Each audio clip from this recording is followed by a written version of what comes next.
every single one of us at some point, 14, 15, 13, had something happen that sort of stopped us dead in our tracks. And if we can use this work of journaling and with the very specific prompts, if we can reveal some of that and heal some of that in the revelation of it, we've made some progress as a humanity, as a civilization.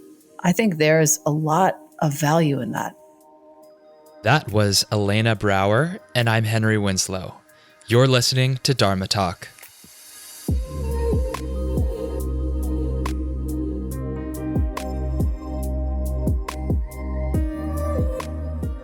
Dharma Talkers, I've got some news to share, some bittersweet news. I've made the decision to bring this podcast to a close. Dharma Talk has been such a gift to me. I've been able to have intimate conversations with role models, teachers, and sources of inspiration for me, myself. If the podcast has moved you even a fraction of how much it has impacted me, then I can also say it has been a form of service to you, all of you who've been listening over the past 2 years, or even just recently. So why end it? Well, Dharma Talkers, this podcast has always been a labor of love. One that is actually quite costly in funds and energy. Now, while the expenses alone have never prohibited me from pulling this thread, finances remain a factor. But more significant than all of that is the sense of completeness I feel around the whole project. Of course, there's no shortage of inspirational yogis out there, and I could keep having these conversations weekly ad infinitum. But at this point, I am feeling called to direct my energy elsewhere. Where? I'm not entirely sure, but I do know that space needs to be created for the path to be revealed. So with that being said, we are in the countdown now. The final show will be fittingly episode 108, which means this is the 5th to last Dharma Talk. Now, before we get into it, if you're practicing from home these days, or always, I'm here for you. Check out my yoga app, simply called Henry Yoga in the Apple App Store or at henryyoga.com. The app offers a 40-day curriculum of Hatha Vinyasa classes and technical workshops, each only 40 minutes in length, so you can fit them in no matter your schedule or location. Quick note on location, the iOS app is currently available in the US only, but the fully functional web app is available the world over at henryyoga.com. There's lots of free content for you to check out through the app or online, so have a taste and see how you like it. And if you'd like to go all in and get the full program, then we're offering a special discount at this time, given the circumstances. You can enter the discount code HOMEPRACTICE to get lifetime access to the full Henry Yoga app for $25. Okay, so redeem that offer at henryyoga.com. So, I mentioned finances earlier. Money. Do you want money? Why do you, if you do? What's the point of raking in the dough? Well, my guest this week, Elena Brower, opens up very candidly about why, as a young, fresh-faced, and enterprising yoga teacher, she wanted to make money. She saw that the wealthy people around her had access to something that she craved, a luxury that she could not afford at her current pay grade, but felt determined to reach. No, it wasn't a fancy house or expensive car, or even an experience of travel and comfort. The carrot that pulled her forward was philanthropy. She wanted to be able to give generously to support causes and change that mattered to her. And in pursuing the financial freedom that opened the gate to philanthropy, Elena discovered what fundamentally accounts for our success in business or any other endeavor: connection. What kind of connection? You'll learn much more about all of that in this conversation coming right up. But first, let's thank our sponsors. This episode is brought to you in part by Warrior Bridge NYC. Warrior Bridge is an interdisciplinary movement studio in downtown Manhattan, offering classes in yoga, acro yoga, handstands, and flexibility training. Their classes are skillfully designed, featuring anatomy-informed warm-ups and progressions, drawing from and blending different yoga and movement modalities. While the offerings are diverse, what's constant is an emphasis on practicing in a way that honors where you're coming from and where you're trying to go. Warrior Bridge offers a full schedule of weekly classes, weekend workshops with visiting instructors, and teacher training programs, the next wave of which will be held this summer in NYC. First up, anatomy and movement teacher training from July 15th to 25th, led by Sean Langhouse and Emily Lazinski. Sean was a past guest on Dharma Talk, of course. This training is designed for both practicing and aspiring teachers who want to better understand anatomy and how the body works, as well as Warrior Bridge's unique training methodology around yoga, handstand, flexibility training, prehab, and injury prevention. And the next training will be their Acro Warrior teacher training from July 27th to August 6th. This is New York City's only acro yoga teacher training and is all about immersing yourself in the acro practice and acquiring the skills to safely and intelligently lead acro yoga classes and practice. Learn more and register at warriorbridge.com. This episode is brought to you in part by Yoga East Austin. Coming up in May is an event I'm really looking forward to because it will be a first. In May, I'll be heading back to Yoga East Austin in Texas, this time to practice yoga with Anna Forrest and Jose Calarco. Anna and Jose were previous guests on the show and one of my favorite interviews of 2019. I enjoyed speaking with them about how they have integrated music and ceremony into their yoga classes and workshops, but mostly Anna's approach to using expansive and pinpoint breathing to heal specific areas of trauma. Her system of yoga, coupled with Jose's passion for music and ceremony, set an intention, or as Jose would say, an invocation for a nurturing and spiritual practice. Many of my favorite teachers and peers, and even past guests of the show like Jared McCann and Benjamin Sears, have all attributed much of their growth to time they spent learning from Anna. I know even today, parts of my practice are bits and pieces of wisdom Anna has taught to someone that I have learned from. I'm super stoked to be with the transcendent and legendary Anna and Jose on May 8th through 10th, back with my friends at Yoga East Austin. Spots are filling quick, so be sure to check out yogaeastaustin.com/forest yoga and use promo code HenryWins to save on all 4 workshops Anna and Jose are teaching. Once again, that's yogaeastaustin.com/FORRESTYOGA and use code HenryWins to save on the workshops. Okay, now let me introduce my guest more formally. Elena Brower, at Elena Brower on Instagram, is a mother, artist, author, speaker, double diamond leader with doTERRA, and a teacher of yoga and meditation since 1999. Her first book, Art of Attention, has now been translated into 6 languages, and her second book, Practice You, a Journal, is now a bestseller from Sounds True. She's contributed to Yoga Journal, Yoga International, Huffington Post, MindBodyGreen, and more. Her work spans multiple genres and aims to bring us closer to ourselves. Dharma Talkers, if this podcast speaks to you and you want to learn more about Elena, then go to dharmatalk.show and type Elena in the search bar. That's ELENA. And there you'll find all the notes, highlights with timestamps, and links for this episode. And if you're looking for something to read, Elena is an established author. You can read her books or either of the books that she recommends, all of which are listed up at henrywins.com/books, along with every other book recommendation I've ever received on this podcast. Now, without further ado, please enjoy my interview with Elena Brower. Elena Brower on Dharma Talk. It has been such a long time coming. We met back at the Three Jewels in New York some time ago, and I'm so excited to catch up with you. How are you doing? What's new? Oh, it's nice to be here. That was a long time ago, and I'm really happy we finally made this happen. Yeah, Me too. Thank you. Thank you so much. Me too.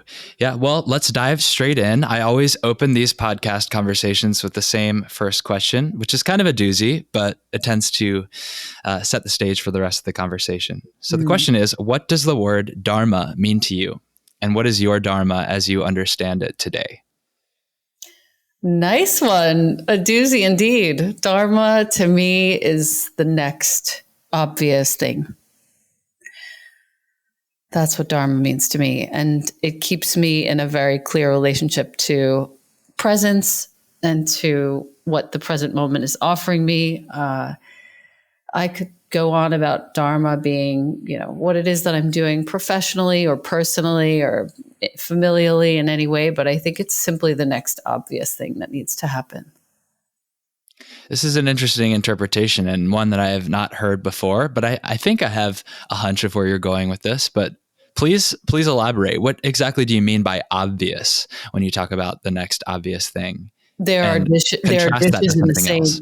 Like there are dishes in the sink. They have to get done. My dharma right now is householder. I see.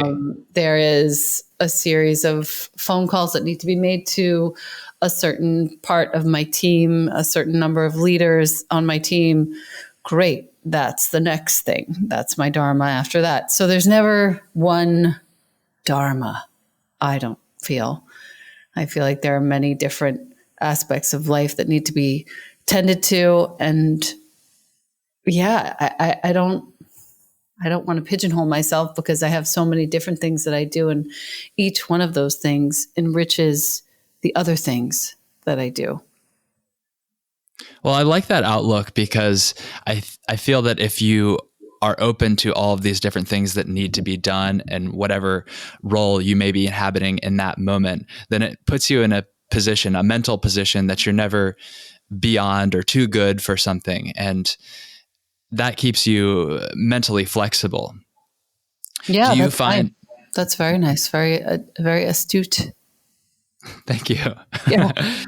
And how do you feel about planning for the future? Like, does that factor into your, whether it's understanding of dharma or just the way that you operate in life? Because if you are looking always at the next obvious thing, of course, there's a benefit to being fully present for what you're doing. But how do we balance that? How do we reconcile that with having a broader ambition or a goal for something that you're trying to create in a long term? Right. I am definitely a planner. I have a plan to build a house. I have a plan to save a certain amount of money. I have a plan to tend to my son's high school education. I think that planning is important, but knowing also that these plans could definitely change in any moment is a part of that flexibility that you spoke about. I think, we spend too much time projecting, rehashing, regretting, and all those things take us away from our dharma. And if we can sort of stay in this present possibility of this definition of dharma, what's the next thing, with a wise and efficient plan for where we're going to be in 2 years and 5 years and 10 years, I think you have a nice, steady, healthy balance. But I think both are required. Talk to me about your journey to understanding this principle, this guiding principle for your life. You've been practicing yoga and teaching yoga for a long time. Mm-hmm. Perhaps you can weave the story of your yoga into that understanding, or maybe it came from something else. But let's spin the clock back and talk to me a little bit about your origin story to get you where you are now. I am a freshman at Cornell University, and I have to take a PE credit. And I believe I signed up for some sort of martial art class, but the beginning and end was yoga, meditation. Mm-hmm. And I fell madly in love. And it wasn't for a number of years until I took my next yoga class, which was my college boyfriend's mom and sister taking me to Alan Finger's studio on 56th Street. We're going back to 1993. or 4. And I took a class with his teacher, one of his teachers there, Michelle. She was captivating, generous, kind, present. And that was the end of me. I was sold on yoga, and I continued to practice there and learn as much as I possibly could and take workshops and all kinds of whatever I could get my hands on until 1997, when I decided to take a teacher training with Cindy Lee, who was then just about to open Om Yoga way back on 14th Street, before it moved over to, I believe that was 4th Avenue or Lafayette, somewhere over there. And I could not have had a better education. From there, I took many trainings with many different teachers, among them Rod Stryker, Naveen Mishan of Katona Yoga, Abby Galvin, same, Shiva, Sean, Eric Schiffman, everyone. And got this very sort of comprehensive, full spectrum understanding of what the practice is about. And I still don't think I know what the practice is about, but I certainly learned from many different voices. Kia Miller, Tommy Rosen, Vinnie Marino. I spent a lot of time in LA learning. Mm-hmm. And I keep hearing about him because, I just got to LA. Oh, you did? You moved? Yeah. Amazing. I moved, yeah. Go take his class. But I'm definitely going to make that a priority, but I didn't mean to cut you off. I just felt like I needed to tell you that. No, I'm glad to know. I was sitting here thinking you were down the way. Vinny and I took Eric Schiffman's training together. I think this was like 1998 or 9. I'm sure I still have the notebook. And we could not have had a better time. We were just in the car between the classes going, how are we ever going to teach yoga for a living? I'm never going to be able to do this. How is this going to go? I remember distinctly. Anyway, I think the whole scope of these 20 years or so of training and learning have taught me that the vulnerability and the real dynamic relations that I'm having with myself, with other people, my work, my studies, anything, they're all a form of the practice. Everything is a form of the practice.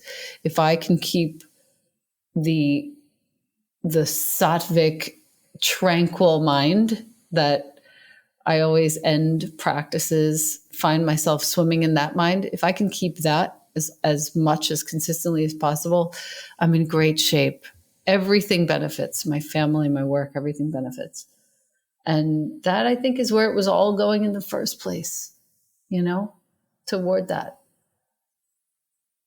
Meaning you are seeking that.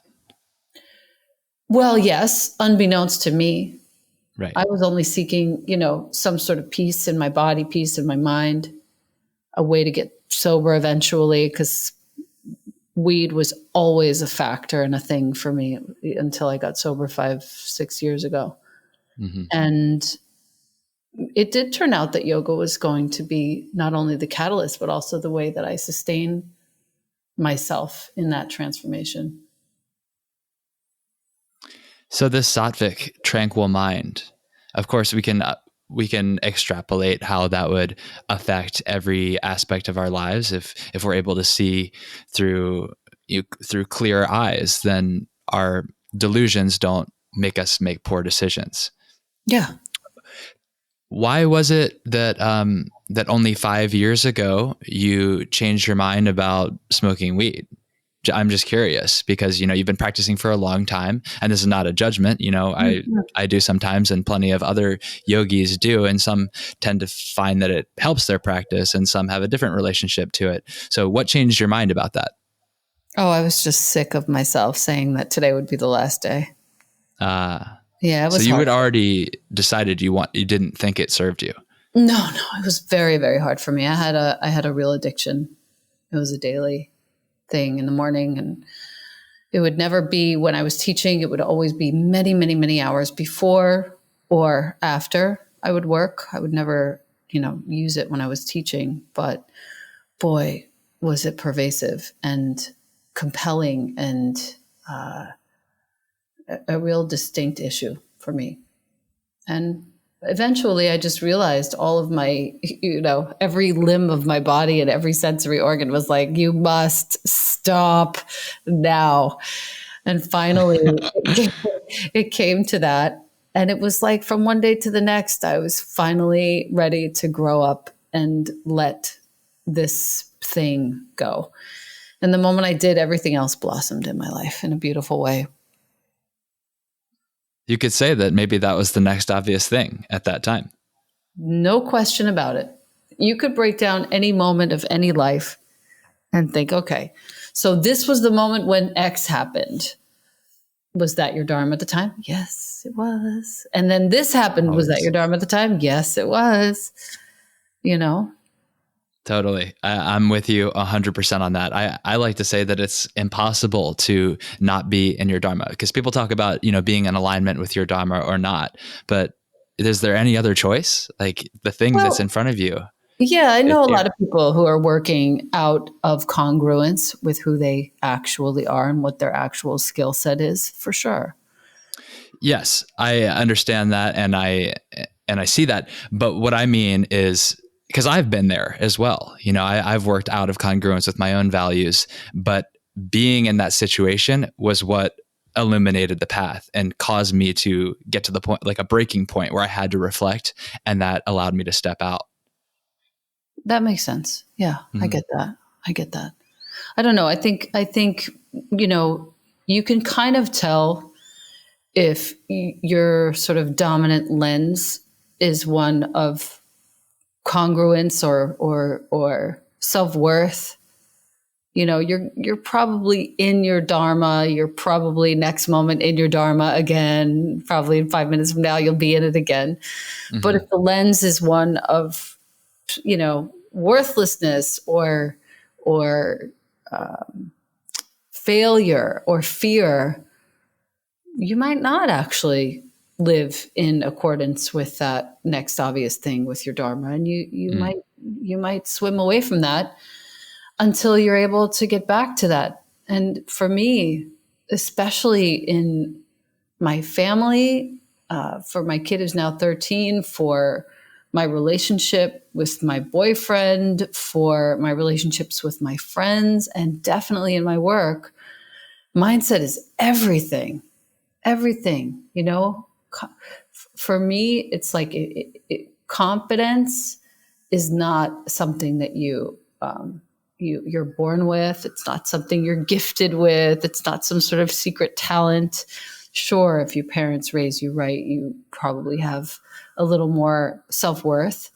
But confidence to me is, I read this in the Harvard Business Review a long time ago, and I never forgot it. Confidence is an expectation of a positive outcome. And I feel like that relates to this concept of Dharma, where it's really a moment to moment. Okay, this moment just gave me some new information. I have a choice. And now this moment is giving me some new information, and I have a choice. And whatever the dominant lens is that I'm looking through, my dear friend Ali Bogard had this in one of her courses, the dominant lens concept, and I've never forgotten that either. But whatever that dominant lens is, that's how I'm going to see. Mm-hmm. And that's exactly what I'm going to follow when I go forward with the next choice that I make. How am I interpreting? What am I expecting? Right.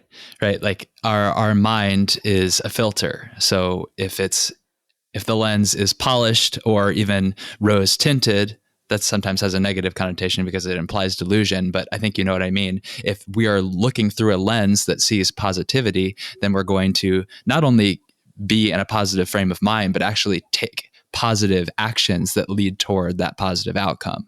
Yes. The sattvic mind of which I spoke, it's really about, equanimity, like how in this moment again, can I find that state, do what I need to do, if there's fierceness required, if there's listening required, whatever's required, how do I get back to equanimity amidst that delivering what's required? Mm-hmm. It seems to me that your practice is primarily oriented around maintaining a certain mental disposition. So I know that you've studied with all sorts of different teachers. You mentioned many of them. What does your practice look like now, practically speaking? How do you go about maintaining your mind in a way that supports you? I have a meditation practice, a daily meditation practice, 20 minutes with my mala and my mantra. It's the most important part of my day, really. And I usually do a pretty clear breath practice that involves, in my teacher's sort of work, calls it the active stillness. But it's sort of a mishmash of a few things.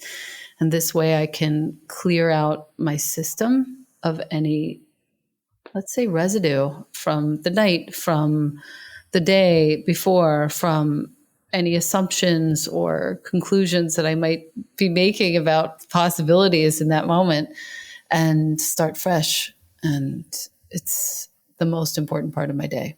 From there, my yoga practice happens. It's usually from 15 minutes to an hour. I'll stretch, I'll roll out my mat, I'll listen to something, I won't listen to something, I'll open a notebook and go through that. I'll write in a notebook and design a practice for Yoga Glow if I'm inspired, because I go there about 3-4 times a year to film. And I like to have that be my actual practice. Like I can't make things up for camera. Yeah. So yeah, that's kind of how it is. And I also now I have 3 times a week I go see a personal trainer, getting my body nice and strong. I'm turning 50 this year, and that feels really important. Congratulations. Thanks, dude. That's an important milestone. It does feel important. It feels so good. So you do your meditation in the morning, I take it? Meditation and mantra? Okay. Exactly. First thing in the morning, I just go out. Usually my son and my boyfriend are sleeping in the bedroom. So I'll leave the bedrooms and I'll go out to, even though I have a puja in my bedroom, which I like to sit at in the afternoons, I'll go out to the living room and sit on the big chair and bring my mala and just get all snugly, wrap myself up in a blanket and sit for 20 minutes or so. And what does your family think of your yoga practice and the priority that you put on it? They don't really see it. They don't really see my practice because it happens before they wake up. So, but I think for them, so they only see the effect. It's a part of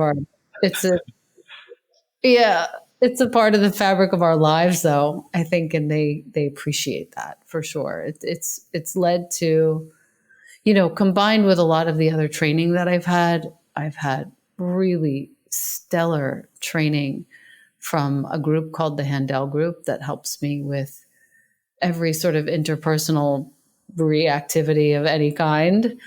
The combination of all the things that I've learned leads to a pretty well-oiled family, and we communicate very well, even when things get challenging.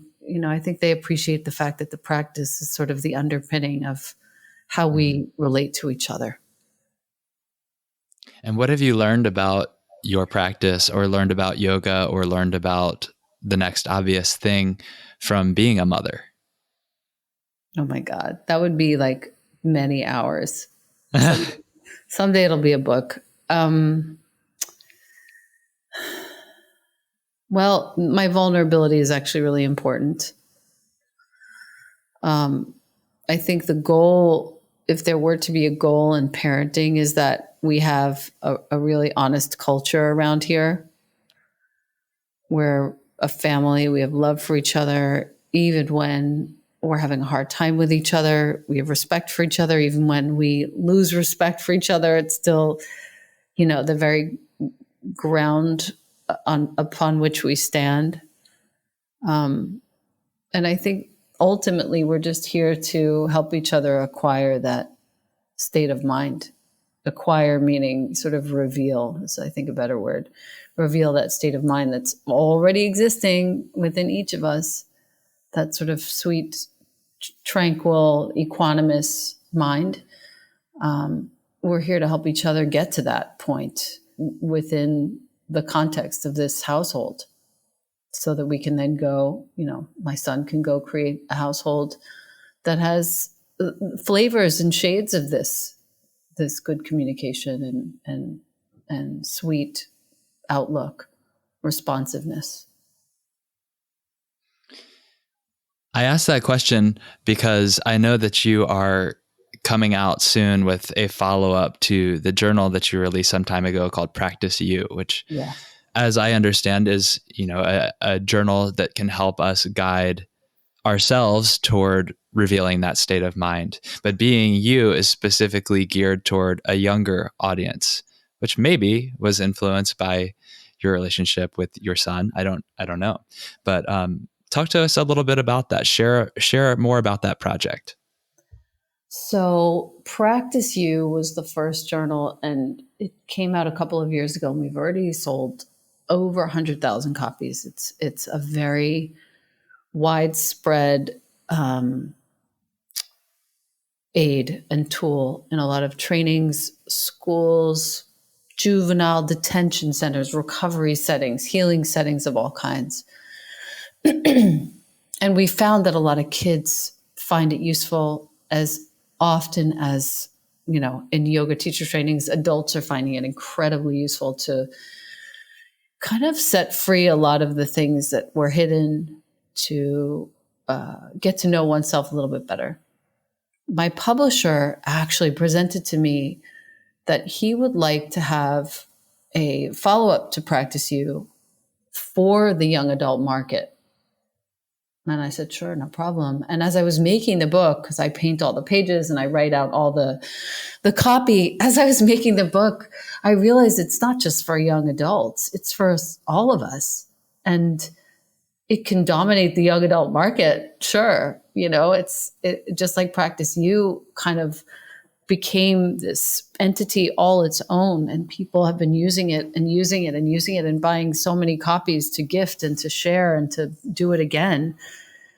This book is, in a way, it's a little more sophisticated, and in a way, it's perfect for young adults, I feel, of any age. Like, we're all in some way, every single one of us, at some point, 14, 15, 13, 18, had something happen that sort of stopped us dead in our tracks.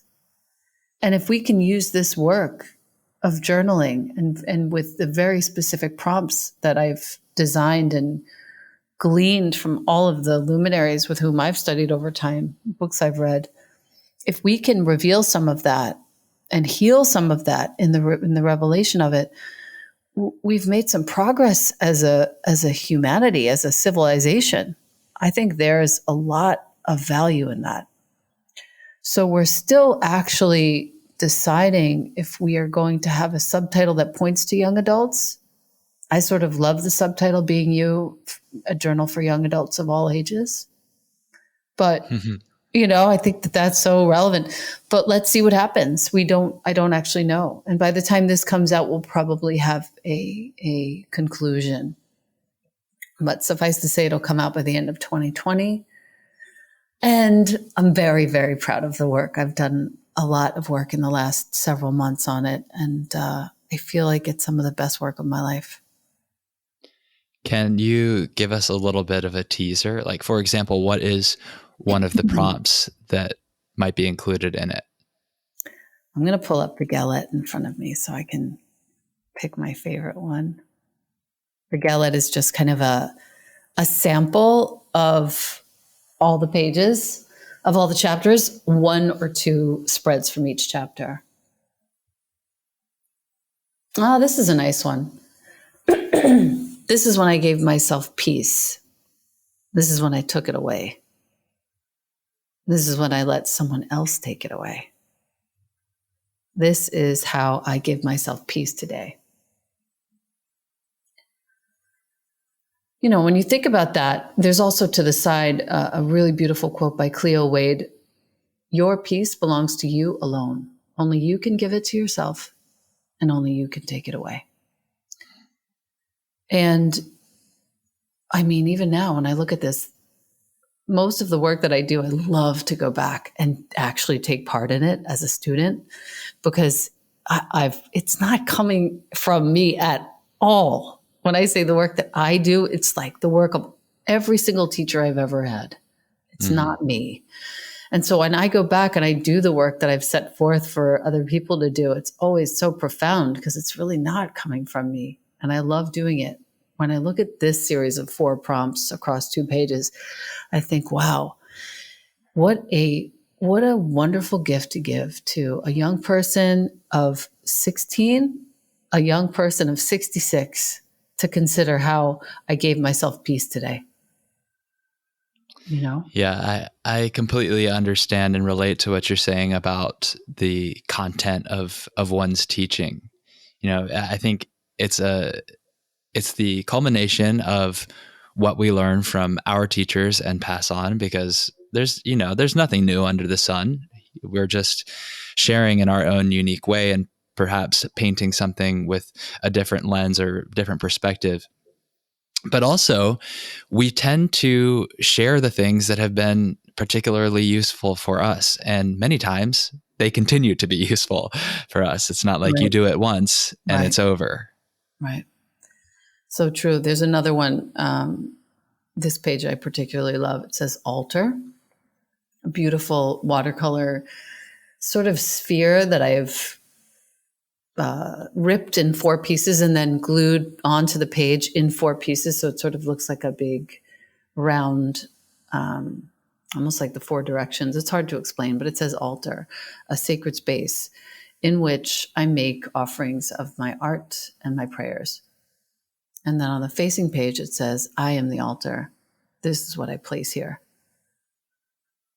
And the painting rather, is of, it's almost like a really rudimentary house, like a kid would draw, with a triangular roof and a little box for the house.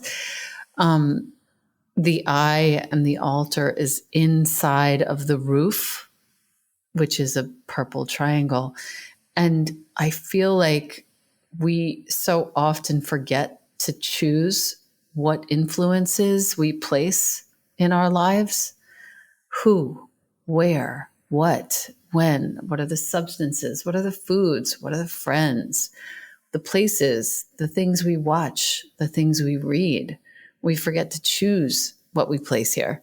And I feel like this is one of those prompts that brings us back to a reminder that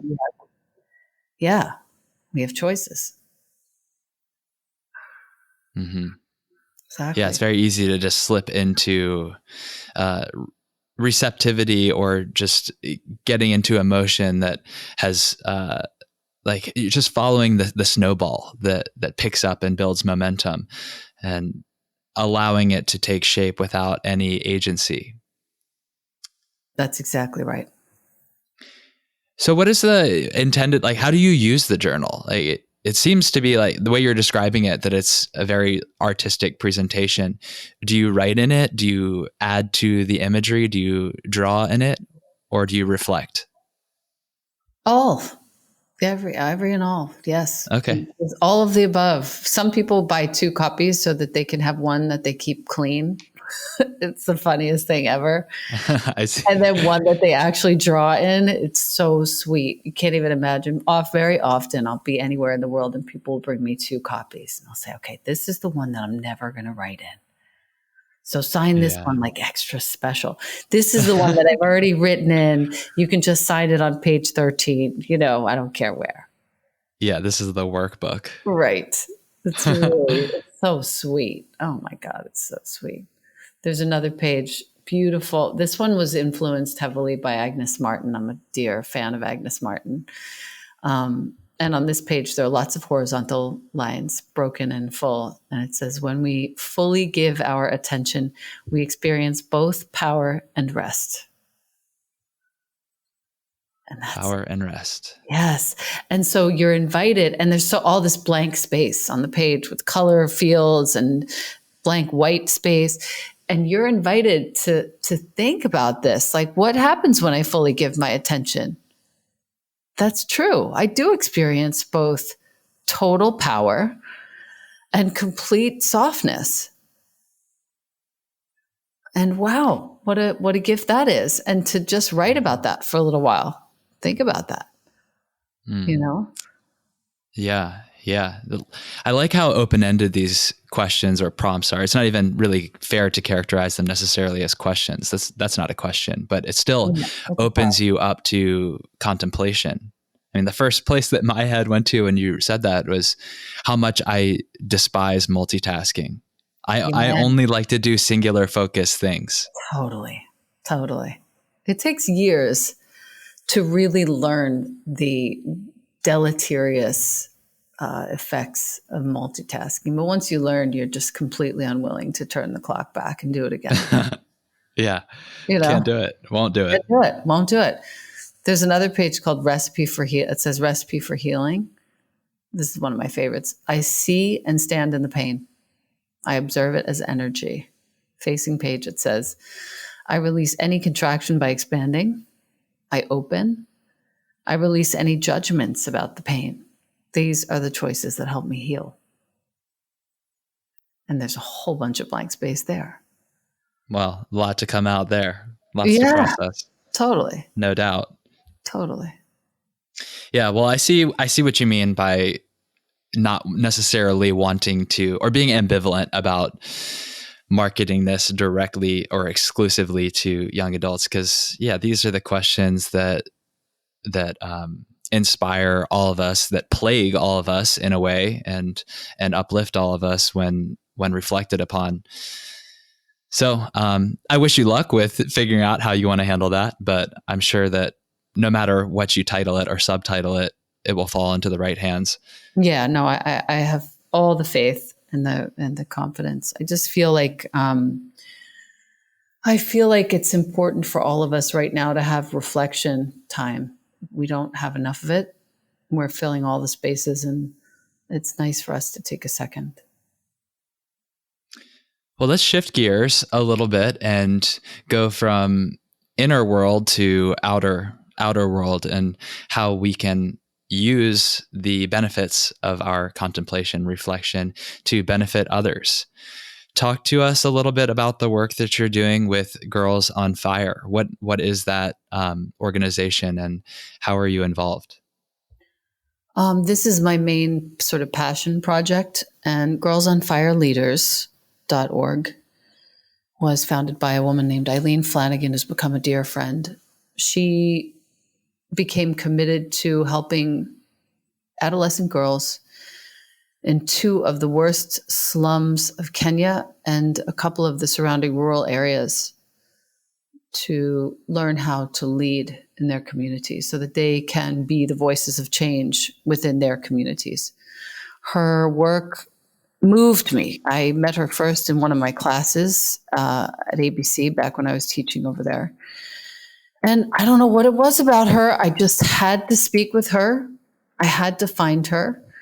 And sure enough, what I ended up learning with her was that she had just come back from there.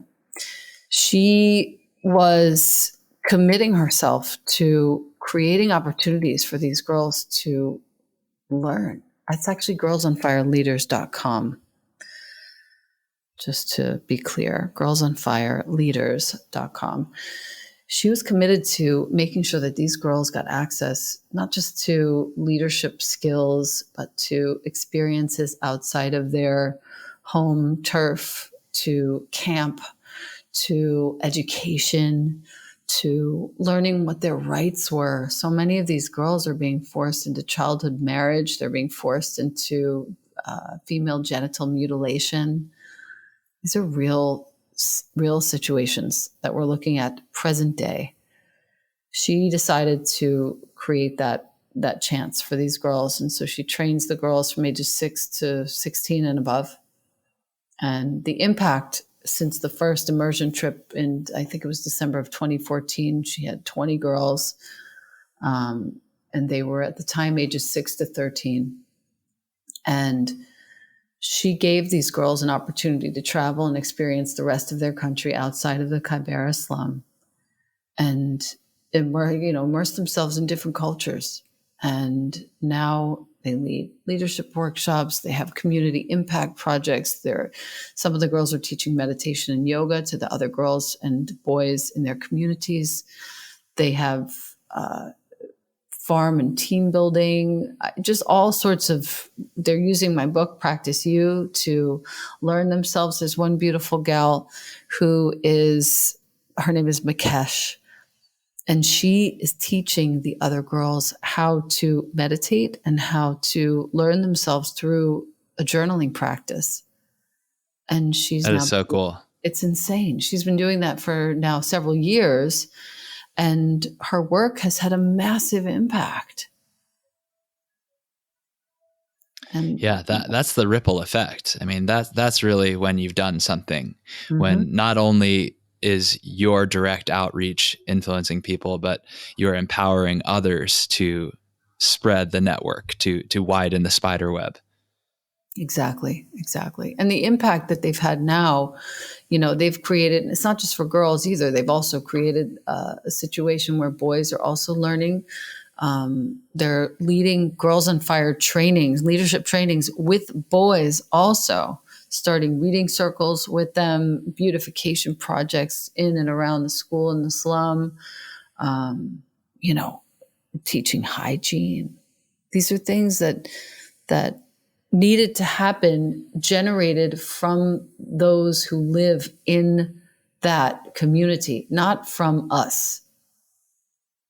That's the thing that I want to make clear, is the reason why it really lit me up to be a part of this was that the initiatives are happening from within the community. This isn't our idea.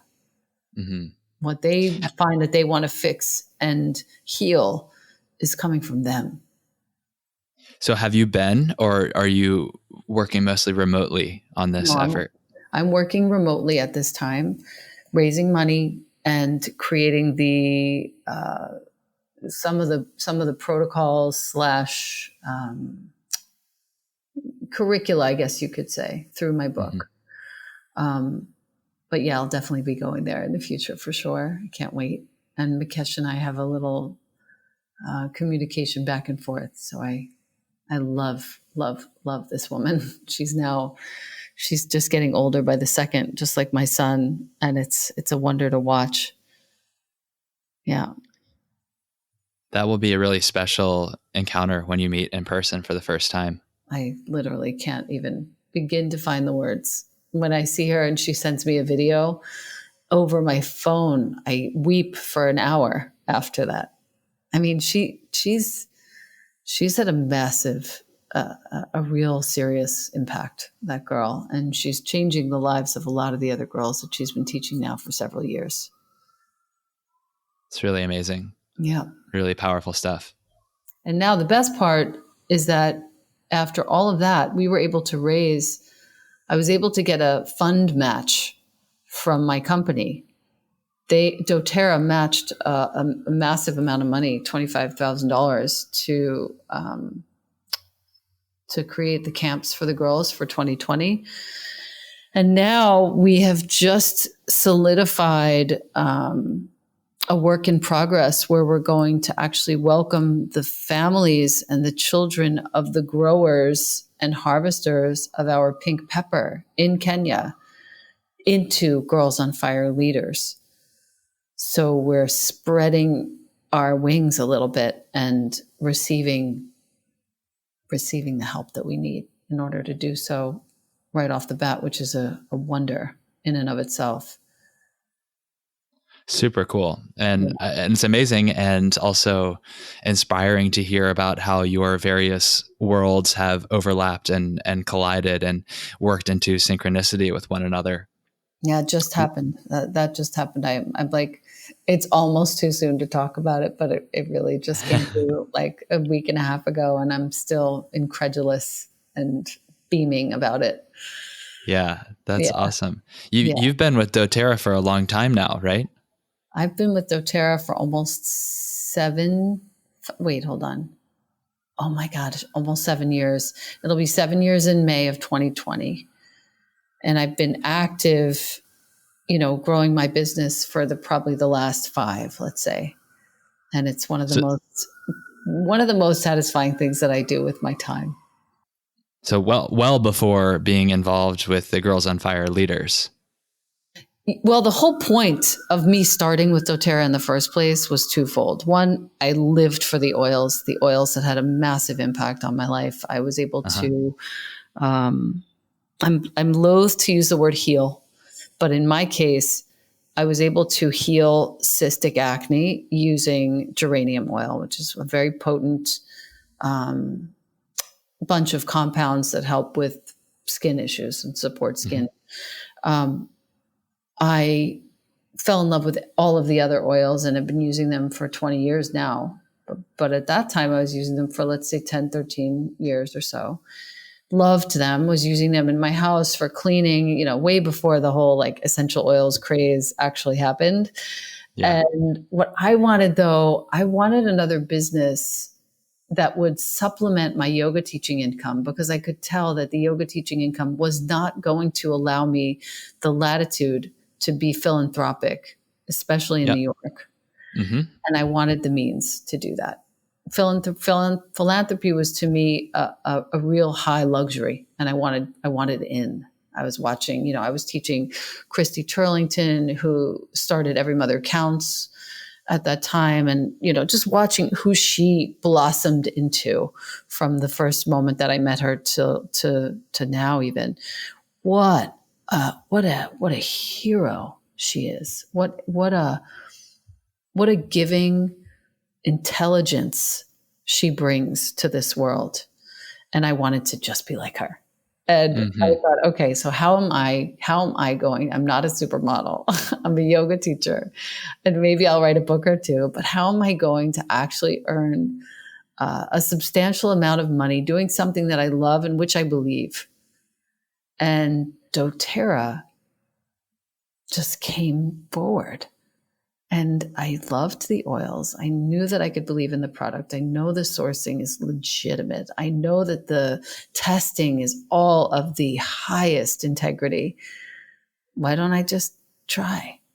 And so despite all of my hesitation, all of my misperception about network marketing and direct marketing and all the stories that one has about those terrible companies in the 70s and the 80s that did all that terrible stuff, I saw something different was here, and I went for it.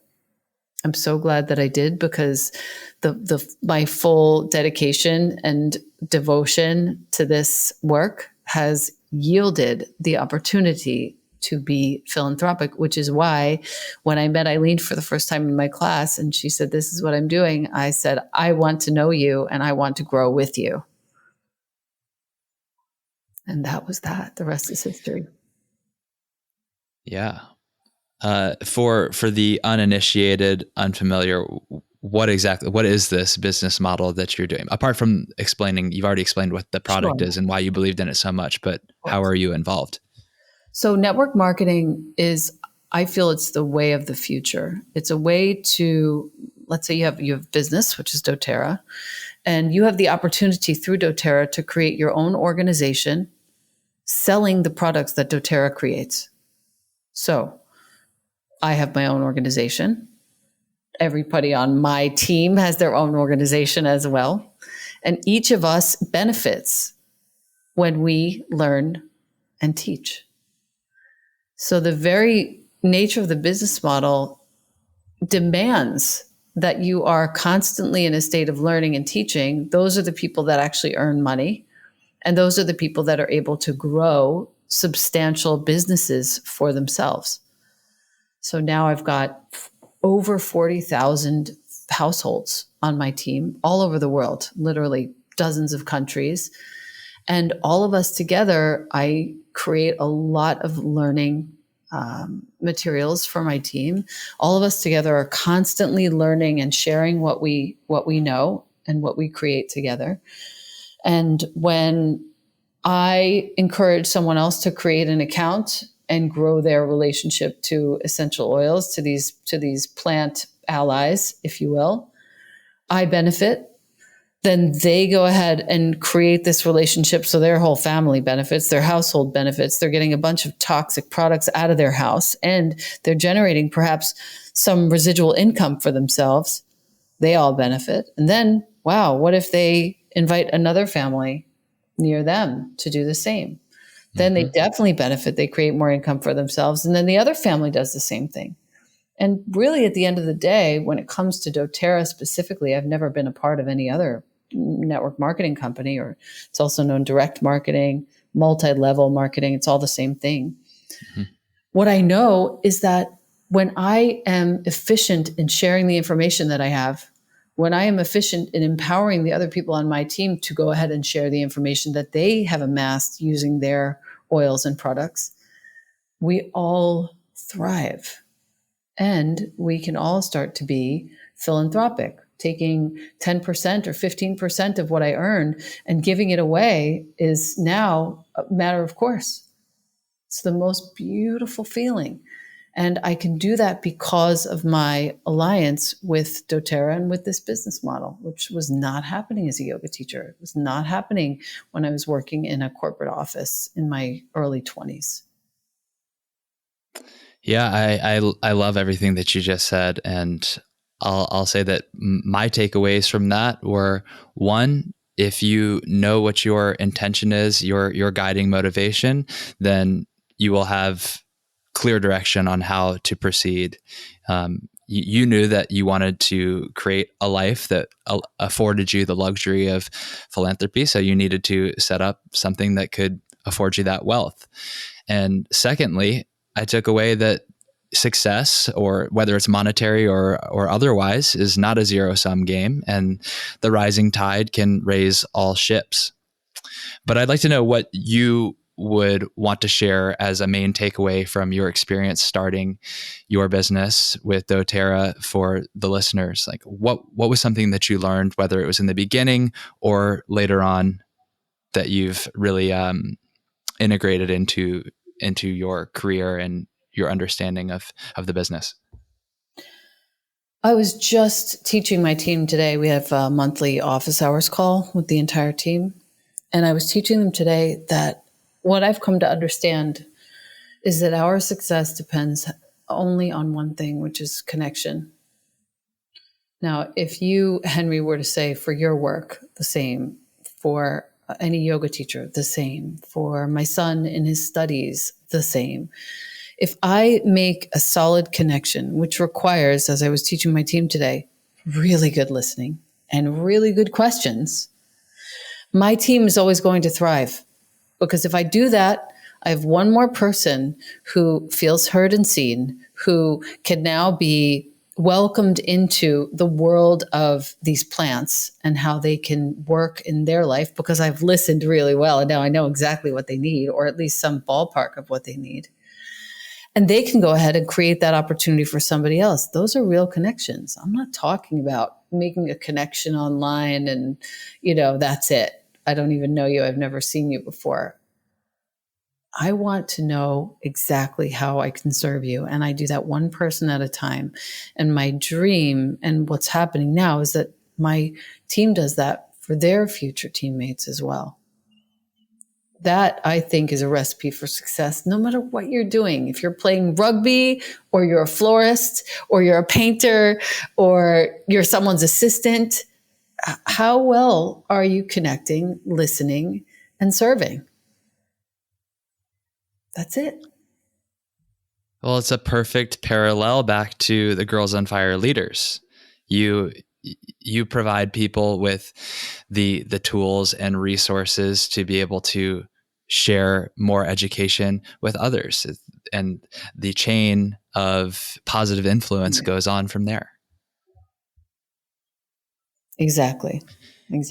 Well, this seems like a perfect time to wind things down.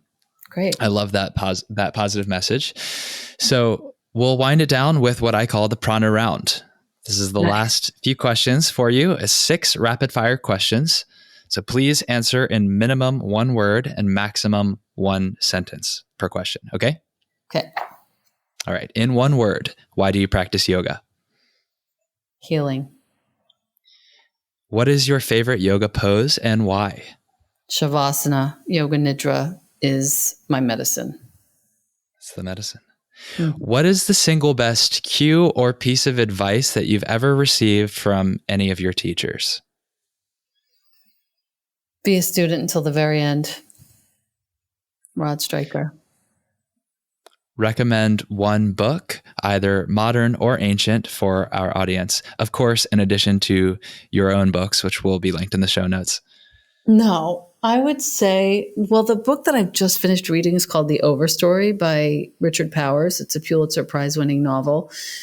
And it's very compelling. It teaches us all about the current state of affairs regarding the trees, clear cutting, and other scenes, other situations. If you were going to go with a nonfiction,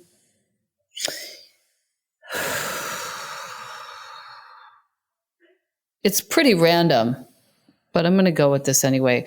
I'm reading MC Richards' book called Centering in Pottery, Poetry, and the Person. And there are so many gems in this book. I can't even begin to tell you. Pottery. Okay. Like centering the pot on the wheel while it's spinning. It's called Centering. The subtitle is In Pottery, Poetry, and the Person. The author is M.C. Richards. Love it. Okay. Yep. Next question. Is yoga for everyone? Definitely. Okay, last question for you, Elena. How can our audience get in touch with you, and how can we support you in your Dharma? ElenaBrower.com. Support me in my Dharma by being kind to your parents. Okay, be kind to your parents. Yep. Awesome. And we didn't get a chance to talk about this, but Elena also has her very own podcast called the Practice You Podcast. So if you like what she has to say, then be sure to check that out. Also, give it a subscribe. Thank you. That's very sweet of you. I appreciate that. Well, Elena, it's been really nice to get to talk to you again. It's been a long time. Hopefully it won't be so long before the next one. Yes. Thank you so much for your great work, Henry. I appreciate you.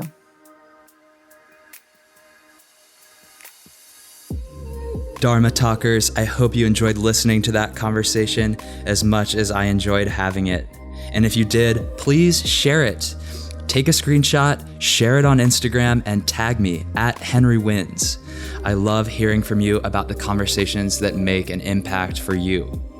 We have the ability to shape the world through our thoughts, words, and conversation. So let's influence the collective consciousness together. All my gratitude to Rory Wagstaff of Ease of Mind Productions for keeping our audio crisp and operations smooth, and to Patrick Kiebzak of Momentology Music and Art for supplying the powerful soundtrack to these conversations. Please remember to subscribe, rate, and review, and tune in to new episodes of Dharma Talk every Thursday. I'll speak to you next week, and until then, keep living your Dharma.